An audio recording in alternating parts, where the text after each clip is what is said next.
नमस्कार दोस्तों, स्वागत है आपका हमारे चैनल टेल्स बाय यशु पर। यहाँ पर आपको मिलेंगी अनोखी और रोचक कहानियाँ। अगर आपको हमारी कहानियाँ पसंद आती हैं तो कृपया करके हमारी वीडियो को लाइक करें, इसको अपने दोस्तों के साथ शेयर करें और अगर आप इस चैनल पर नए हैं तो कृपया करके सब्सक्राइब करें। आपका हमारे चैनल पर विजिट करने के लिए बहुत बहुत धन्यवाद। चलिए आज की कहानी का सफर शुरू करते हैं। पिछले एपिसोड में हम सब ने सुना था कि यहाँ पर अनिका की आंखें अब यहाँ पर रोहित की बाहों में खुलती है, तो वो यहाँ पर उठकर बाथरूम की तरफ बढ़ जाती है। लेकिन इधर अनिका जब शावर लेकर वापस आती है तो यहाँ पर रोहित अनिका को देखकर अब वो यहाँ पर अनिका की तरफ ही अपने कदमों को बढ़ा देता है। अब रोहित को इस तरह से अपनी तरफ बढ़ता हुआ देखकर अब अनिका भी रोहित की हरकत पर अब अपने कदमों को पीछे की तरफ करने लगती है और जैसे ही अनिका अपने कदमों को पीछे करती जा रही थी तो रोहित भी वैसे ही उसकी तरफ बढ़ता रहा था। अब लास्ट में अब अनिका जैसे ही दीवार से पीछे टकराती है तो वो यहाँ पर रोहित को कहती है, मिस्टर मारवा अपने कदमों को वहीं पर रोक दीजिए, मैं आपको वार्निंग दे रही हूँ। लेकिन रोहित ये सब सुनने के बाद भी अपने आप को नहीं रोकता और वो अनिका की ओर भी करीब आ जाता है। अब यहाँ पर अनिका अपनी आंखें बंद कर लेती है, लेकिन अनिका ने जब अपनी आंखें बंद की तो रोहित अब यहाँ पर उसके सिर से उन फूलों की पंखड़ियों को निकालता है। अब जैसे ही अनिका कुछ देर बाद जब उसे कुछ भी फील नहीं होता तो वो अपनी आंखें खोलती है तो अब यहाँ पर रोहित के हाथों में रोज के पेटल को देखकर अब वो कहती है, ये मेरे बालों में फंस गया था। इधर अनिका की इस बात पर रोहित हाँ में अपना सिर हिला देता है और अब वो बाथरूम की तरफ जाते हुए कहता है, वैसे क्या हुआ? तुम्हारे दिमाग में क्या चल रहा था अनिका? तुमने अपनी आंखें क्यों बंद की थी? क्या सोचा था तुमने? अब रोहित की ये बात सुनते ही अब अनिका उसे घूर घूर कर देखने लगती है। तो वहीं रोहित अब यहाँ पर अनिका को इस तरह से गुस्से में देखकर अब अनिका की तरफ अब अपनी एक आंख मारते हुए वो बाथरूम में चला जाता है। तो वहीं अनिका भी अब वहाँ से आकर अब अपने बालों को ड्रेसिंग टेबल के सामने जाकर अब उन्हें सुखाने लगती है। अनिका जब अपने बालों को सुखा रही थी तो साथ के साथ उसके दिमाग में बहुत कुछ चल रहा था, क्योंकि अनिका अब यहाँ पर अपनी प्लानिंग बना रही थी कि उसे पेरिस में उस मैनेजमेंट कॉलेज में जाने के बाद उसे अपने काम की शुरुआत कैसे करनी है, उसे क्या क्या करना है। अब उसे पता था कि उसे शायद ज्यादा वक्त लग सकता है और वो साथ ही अब भगवान से प्रे भी करती है कि बस मोनिशा किसी भी हाल में ठीक हो। मोनिशा को कुछ भी नहीं होना चाहिए, क्योंकि उसे पता था मोनिशा की जान अब खतरे में है। इधर अनिका अपनी ही सोच में थी कि तब तक अब यहाँ पर बाथरूम का दरवाजा खुलता है। जैसे ही बाथरूम के खुलने की आवाज अनिका के कानों में आती है तो उसे सुनकर अब अनिका अपने सेंस में आती है और अब वो रोहित से कहती है, मिस्टर मारवा मुझे आपसे कुछ बात करनी है। अनिका की इस बात को सुनकर रोहित कहता है, हाँ अनिका बोलो ना, क्या कहना चाहती हो? रोहित की ये बात सुनते ही अनिका कहती है, वो सनी, मुक्ता और ओमकार प्रीति के बीच में कुछ मिसअंडरस्टैंडिंग हो गई है और मैं ये कह रही थी कि हमें एक बार उन लोगों से बात करनी चाहिए, क्योंकि मिस्टर मारवा ये तो आप भी जानते हैं कि इन दोनों ही कपल के बीच में कितना ज्यादा प्यार है। तो बस इसी चीज को देखते हुए, हालांकि ये उनका पर्सनल मैटर है, उन्हें खुद सोल्व करना चाहिए, लेकिन अब बात इतनी बढ़ गई है कि अब हमें इसमें इंटरफेयर करना होगा। हमें उनसे बात करनी होगी कि आखिर मैटर क्या है, कैसे उनके बीच में मिसअंडरस्टैंडिंग हुई है। अनिका की इस बात को सुनकर रोहित कहता है, हाँ अनिका मुझे भी ये पता चला है। एनीवे कोई बात नहीं, तुम बस मुझे 1 मिनट दो। और ये कहते हुए ही जहाँ अनिका अब रोहित की तरफ देख रही थी तो इधर रोहित अब अपने पॉकेट से अब अपने फोन को निकाल कर एक नंबर को डायल कर देता है। जैसे ही रोहित ने नंबर को डायल किया तो सामने से अब उसे आवाज आती है, यस मिस्टर मारवा कहिए क्या काम था।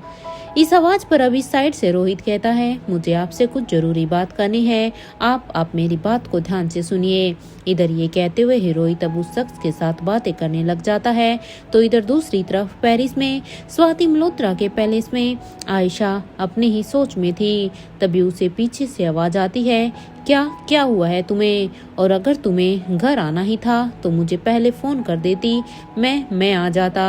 इधर आयशा को जैसे ही यह आवाज सुनाई दी, इस आवाज को सुनकर आयशा जब पीछे मुड़कर देखती है तो सामने अपने पापा यानी के किंग को देखकर वो कहती है, पापा पापा एक सवाल पूछूं आपसे।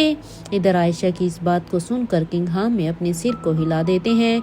और तो अब वो अपने पापा का अब यहाँ पर ये रिएक्शन देखकर अब आयशा कहती है, पापा सालों पहले मुझे बचाने वाले आप ही थे ना। आपने ही सारे सबूतों को मिटाया था जो भी मेरे खिलाफ थे। और वो ऑफिसर फातिमा, उन्हें मेरे खिलाफ कोई भी सबूत नहीं मिला था। आप मुझे सच सच बताइए, वो सब आपने किया था ना। वो सब कुछ आपके द्वारा ही किया गया था। मैं सही कह रही हूँ ना। आयशा की इस बात पर अब किंग आयशा के सिर पर अब अपना हाथ फेरते हुए ही कहते हैं, पुरानी बातों को याद करने से कोई भी फायदा नहीं है आयशा। अब घर चलें या फिर तुम्हें अभी कुछ और दिन यहीं पर ही रहना है। किंग की ये बात सुनते ही आयशा कहती है, पापा मुझे आइसक्रीम चाहिए, क्योंकि बचपन की हर उस ख्वाहिश को अब मैं पूरा करना चाहती हूँ जो कभी उस वक्त अधूरी रह गई थी। अब इस बात पर अब किंग कहते हैं, मैं अपनी बेटी की हर ख्वाहिश को पूरा करूंगा आयशा। और हाँ, मुझे पता है कि तुम्हें ऑरेंज कैंडी बहुत ही पसंद है। मैं तुम्हारी पसंद के बारे में अच्छी तरीके से जानता हूँ, भले ही मैं तुम्हारे साथ नहीं रह रहा था। और वो भी आपके स्कूल के पास जो मिलती थी वही वाली कैंडी। अब किंग की ये बात सुनते ही आयशा की आंखों में एक नमी आ जाती है। तो उसे आयशा को इस तरह से इमोशनल होता हुआ देखकर अब किंग कहते हैं, बेटा अगर तुम्हें बुरा ना लगे तो क्या मैं तुमसे एक बात पूछूं। इधर आज किंग की इस बात को सुनकर अब आयशा कहती है, जी पापा पूछिए ना। अब आयशा की इस बात पर किंग कहते हैं, तुम्हें रोहित के पियानो बजाने से क्या प्रॉब्लम है। जब रोहित पियानो बजाता है तो तुम्हें क्या हो जाता है आयशा। क्या ये राज तुम मुझसे शेयर करोगी। मैं इस बात को जानना चाहता हूँ। क्या कोई ऐसी बात है जो इस पियानो से जुड़ी हुई है। अब यहाँ पर ये सवाल सुनते ही अचानक से आयशा के चेहरे के एकदम से ही एक्सप्रेशन बदल जाते हैं। और अब वो कहती है, आप मुझसे ऐसे सवाल क्यों कर रहे हैं पापा। आयशा की इस बात को सुनकर किंग कहते हैं, देखो आयशा, रिलैक्स हो जाओ। मैं तुम्हें सच बताने के लिए कोई फोर्स नहीं कर रहा हूँ। बस मेरे दिमाग में ये एक सवाल था जो मैं तुमसे पूछना चाहता हूँ, क्योंकि जहाँ तक मुझे लग रहा है इसके पीछे भी तुम्हारी कोई ना कोई तकलीफ ही होगी। लेकिन हाँ, जब तुम्हें लगे कि तुम अपने मन के हर डर को अपने पापा के साथ शेयर कर सकती हो तो मुझे अच्छा लगेगा। प्लीज मुझे बताना, मैं उस डर को तुमसे पूछना चाहता हूँ। एनीवे अब चलें यहाँ से। अब किंग की इस बात पर आयशा हाँ में अपने सिर को हिला देती है। तो आयशा के इस रिएक्शन पर अब किंग अपनी पॉकेट से एक चॉकलेट को निकाल कर अब यहाँ पर आयशा को देते हुए ही कहते हैं, खा लो इस चॉकलेट को। किंग की इस बात पर अब आयशा कहती है, पापा मैं रिया नहीं हूँ। आप ये भी मत भूलिए, मैं कोई छोटी बच्ची नहीं हूँ जो मैं ये चॉकलेट खाऊंगी। और वैसे भी ये सब खाने की इस तो रिया की है, मेरी नहीं। इस बात पर अब किंग कहते हैं, अभी तो मेरी बेटी मुझसे बच्चों की तरह आइसक्रीम खाने की डिमांड कर रही थी, तो अब क्या हुआ। क्या चॉकलेट के नाम से फिर से बड़ी हो गई। किंग की ये बात सुनते ही आयशा अब उस चॉकलेट को ना चाहते हुए ही अब अपने हाथ में लेकर अब उसकी बाइट कर देती है। और अब वो कहती हैं, चले। इधर आयशा की इस बात पर किंग भी अब हाँ में अपना सिर हिला देते हैं।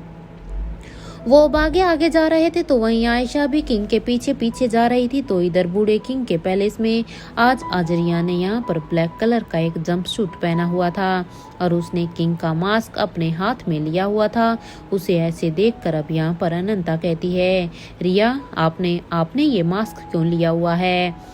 ये खेलने के लिए नहीं है, लाओ इसे मुझे दे दो। इस बात पर अब रिया कहती है, ओफो आप इतना क्यों सोचती हैं ब्यूटीफुल।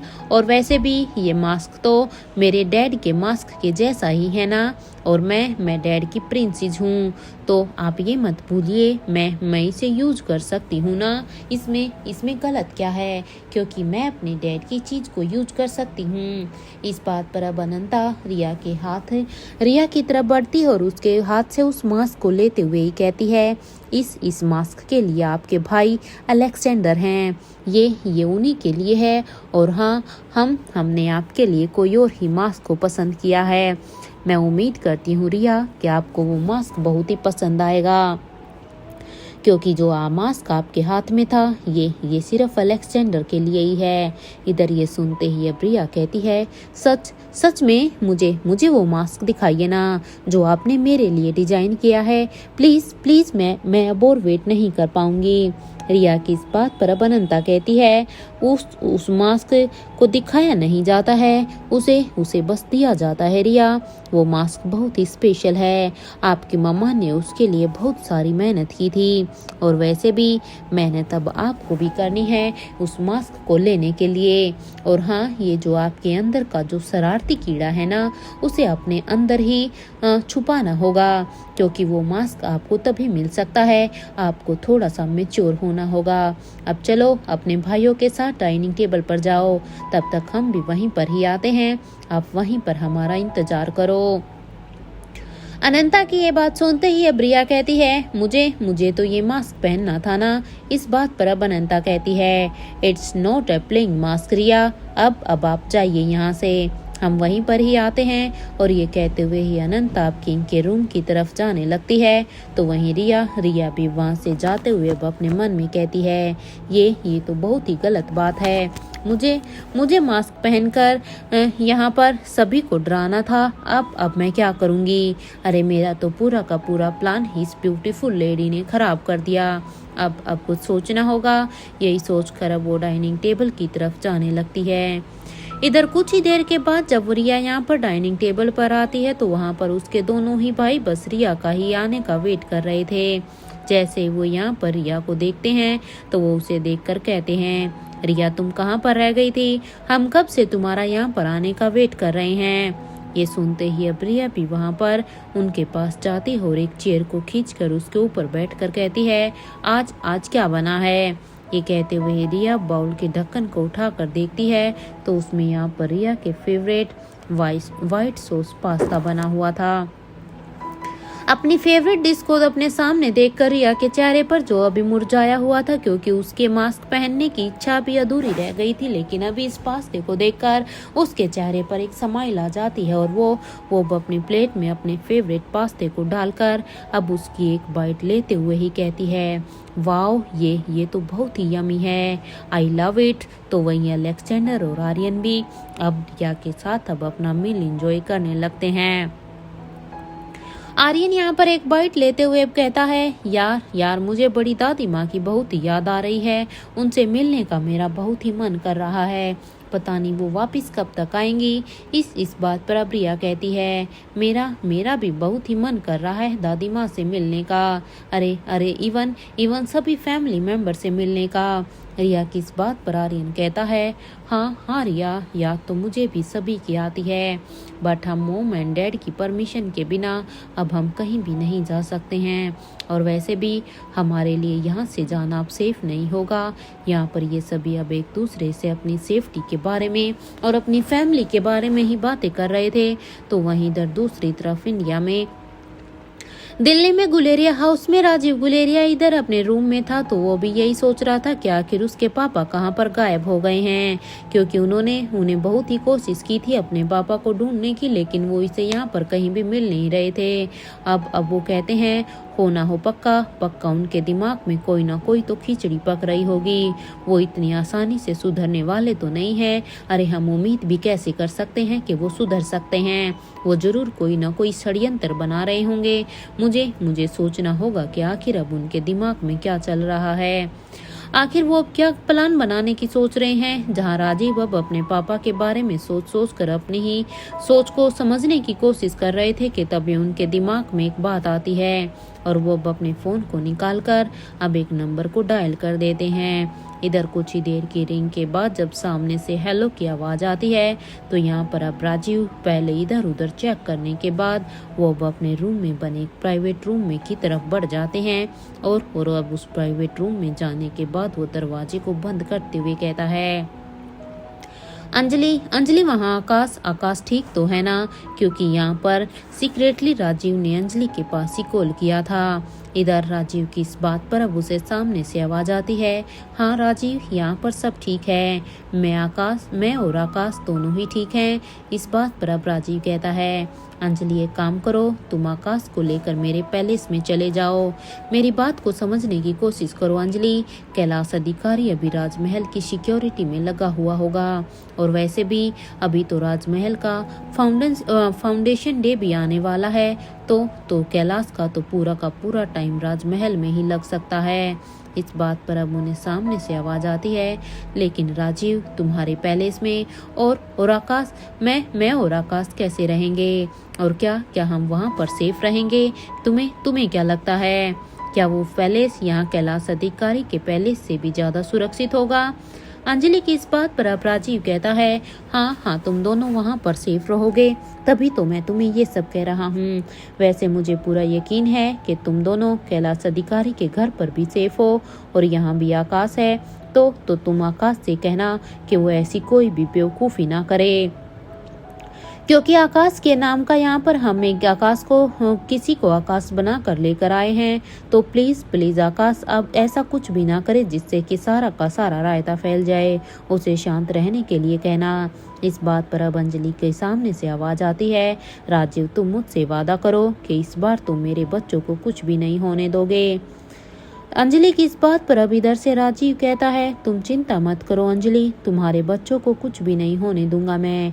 और हाँ, इससे पहले कि तुम मुझसे पूछो, मैं तुम्हें पहले ही बता देता हूँ, यहाँ पर मल्होत्रा परिवार में भी सब कुछ ठीक है, तुम उनकी चिंता बिल्कुल भी मत करना। इस बात पर अब अंजलि कहती है, थैंक यू राजीव, मुझे मेरी फैमिली के बारे में अपडेट देने के लिए। सच कहूँ तो मुझे उनकी भी चिंता हो रही थी। अंजलि की ये बात सुनते ही राजीव कहता है, हाँ कोई बात नहीं अंजलि, मैं फोन रखता हूँ, बाय। इधर इस बात पर अब उन्हें सामने से आवाज आती है, बाय राजीव। ये सुनते ही राजीव अब अपने फोन को डिस्कनेक्ट कर देता है, और अब अंजलि से बात करने के बाद वो अब अपने इस प्राइवेट रूम से बाहर आकर अब अपने रूम के दरवाजे को खोलकर अब बाहर की तरफ जाने लगता है। वो इधर अब अपने फ्लोर की रेलिंग के पास खड़े होकर वो कुछ सोच रहे थे कि तभी उनकी नजर अब यहाँ पर हॉल में खड़े ओमकार के ऊपर जाती है। इधर हॉल में खड़ा ओमकार यहाँ पर डिजाइनर जीन्स और टी शर्ट और लेदर की जैकेट पहने हुए खड़ा हुआ था। कुछ ही देर के बाद वो वहाँ से अब चला गया। उसे ऐसे जाता हुआ देखकर राजीव कहता है, कमाल है ये लड़का, अभी कुछ देर पहले तो देवदास बनकर घूम रहा था, अभी क्या हो गया? अब देखो कैसे बन ठन कर घर से बाहर निकल कर गया है। वैसे ये लड़का जा कहाँ रहा है? यहाँ राजीव ये सोच ही रहा था तो वहीं दूसरी तरफ इधर पारासर हाउस में अपने रूम में मुक्ता मिरर के सामने खड़ी होकर बस खुद को ही देख रही थी। मुक्ता ने यहाँ पर स्काई ब्लू कलर का एक ऑफ शोल्डर गाउन पहना हुआ था और गले में उसने butterfly neck peace with earring डाले हुए थे। एक हाथ में मुक्ता ने ब्रेसलेट पहना हुआ था और वो इधर अपनी ही सोच में थी। अब वो तैयार होते हुए यही सोच रही थी कि आखिर उसे वहाँ पर जाना चाहिए या नहीं। क्या वो वहाँ पर जाना कैंसिल कर दें? मुक्ता इधर अपनी ही सोच में थी, तभी मुक्ता का फोन बजने लगता है।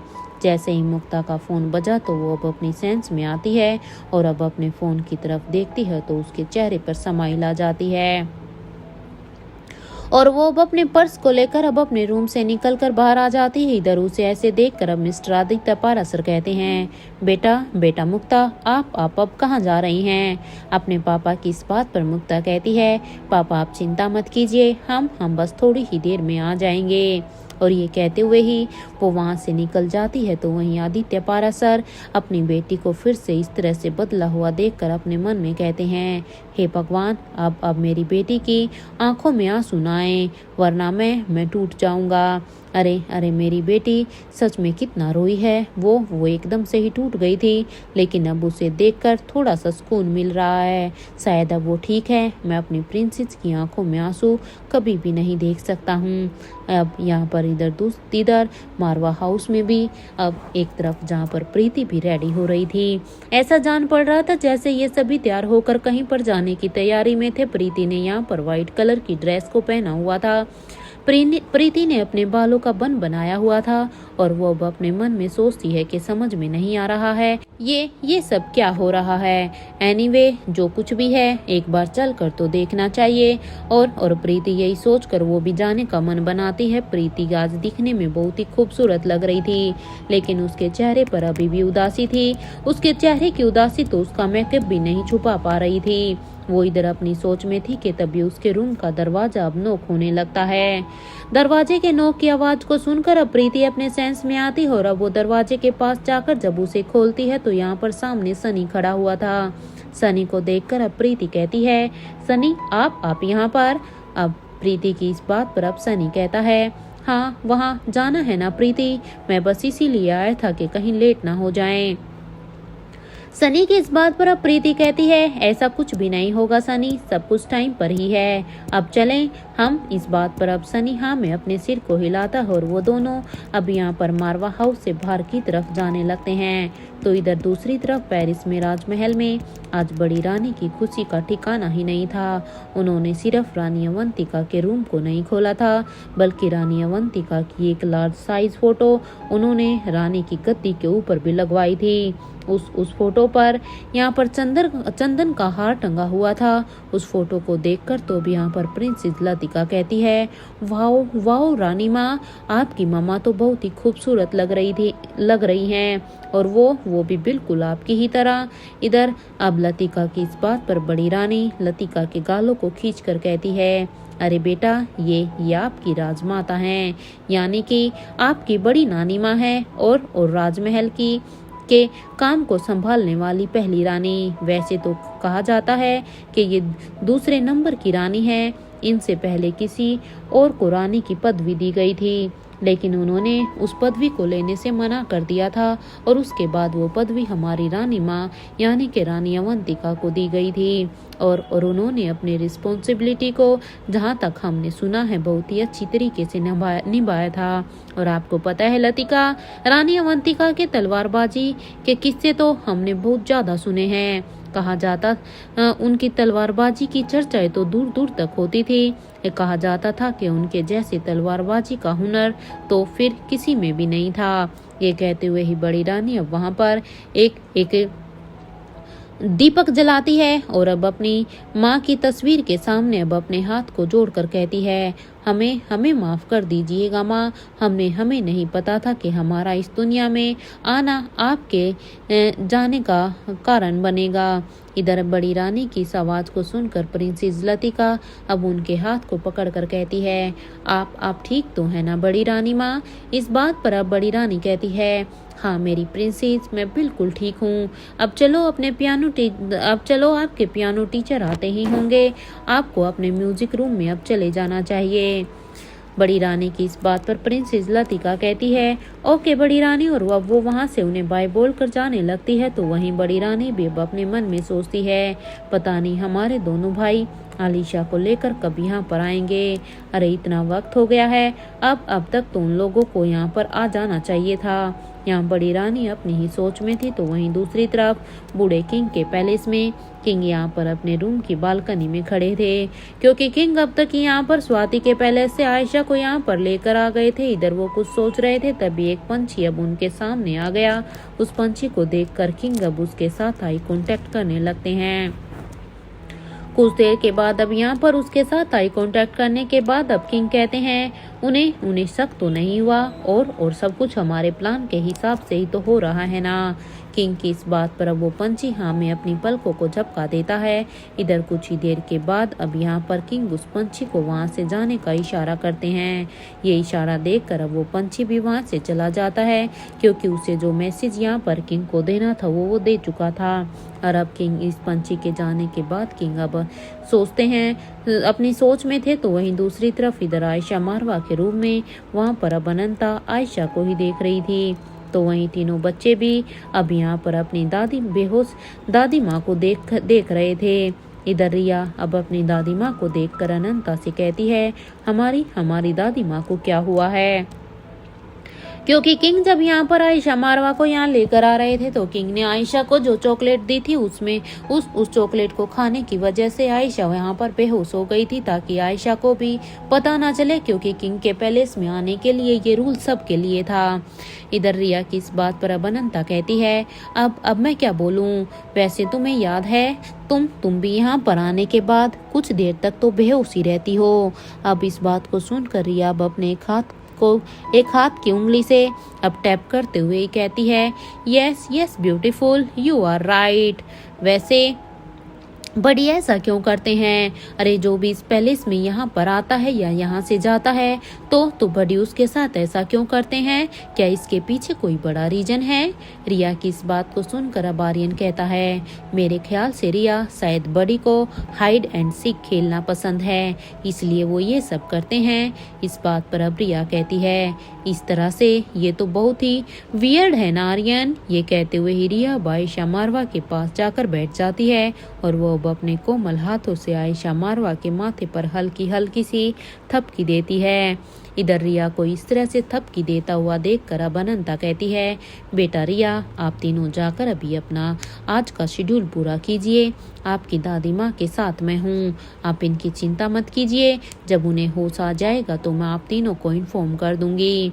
अनंता की इस बात पर अब अलेक्जेंडर कहता है, लेकिन हमें तो यहाँ पर रहना था ना, अपनी दादी माँ के पास।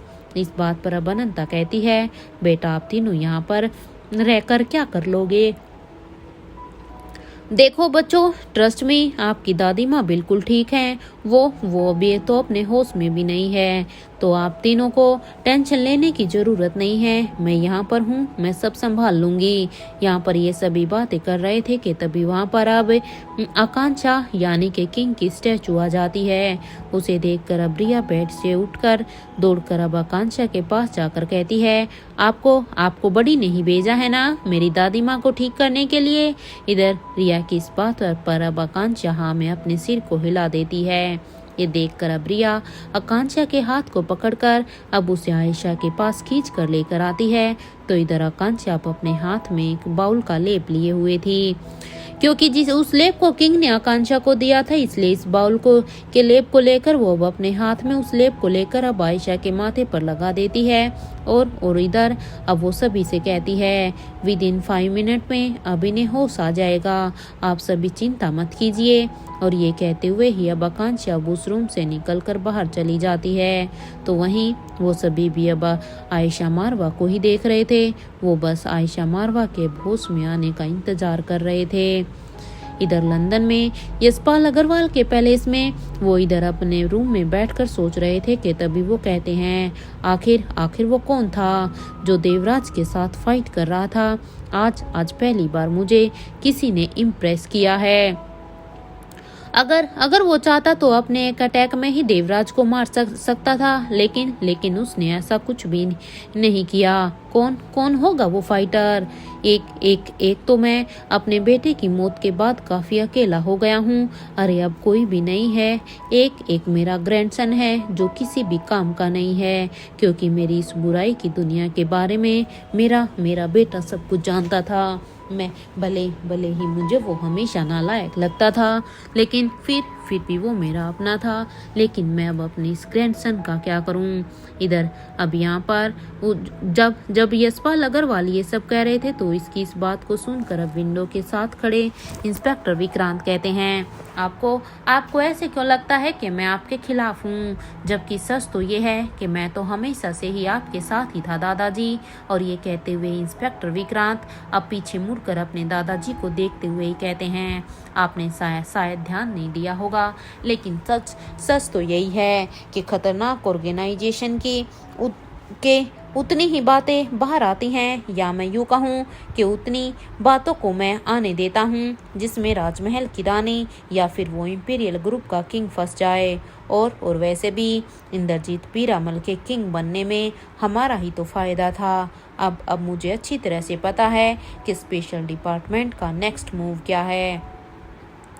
इंस्पेक्टर विक्रांत की ये बात सुनते ही इस बात पर अब यशपाल अग्रवाल कहते हैं, अपने बाप की तरह कोई भी गलती मत करना, लर्न फ्रॉम मी। तुम अपने राइट हैंड से क्या करने वाले हो, ये बात तो तुम्हारे लेफ्ट हैंड को भी पता नहीं चलना चाहिए विक्रांत। तुम स्पेशल डिपार्टमेंट के बाकी के ऑफिसर्स को उस अनिका गुलेरिया और भूमिका मारवा के खिलाफ कर दो, ताकि हम अपने मिशन में और भी कामयाब हो सकें। उन दोनों को इतना टॉर्चर करो कि वो दोनों खुद ही स्पेशल डिपार्टमेंट से रिजाइन दे दें, उनके पास कोई ऑप्शन ही ना हो। बस एक बार वो दोनों अगर उस स्पेशल डिपार्टमेंट से बाहर निकल गई तो फिर तो स्पेशल डिपार्टमेंट के किसी भी और ऑफिसर में इतनी हिम्मत नहीं है कि वो हम तक पहुंच पाएं। अपने दादाजी की इस बात को सुनकर अब विक्रांत कहते हैं, ये काम इतना आसान नहीं है दादाजी, हमें सब्र से काम लेना होगा। वैसे दादाजी मेरे ख्याल से अब मुझे यहाँ से इंडिया के लिए निकलना होगा, क्योंकि मैं ज़्यादा वक्त तक अपनी ड्यूटी को छोड़कर यहाँ पर नहीं रह सकता हूँ, अदरवाइज वहाँ पर मुझे जवाबदेही देनी होगी। इस बात पर अब यशपाल अग्रवाल कहते हैं, क्या तुम आयशा को ढूंढने में मेरी मदद करोगे? हाँ। अब ये सुनकर अब वो कहते हैं, आपको कैसी मदद चाहिए? इस बात पर यशपाल कहते हैं, समझ में ही नहीं आता है कि वो आयशा कहाँ गायब हो गई है। अरे मैं कब से उसे ढूंढने की कोशिश कर रहा हूँ, मुझे अपनी बहन की बेटी के बारे में जानना है एट एनी कॉस्ट। अब यहाँ पर यशपाल की इस बात पर विक्रांत कहता है, मैं देखता हूँ कि मैं क्या कर सकता हूँ। वैसे ये काम तो आप भी तो कर सकते हैं ना, ये तो बहुत ही ईजी है, इवन आपके लिए तो ये और भी ज़्यादा ईजी है।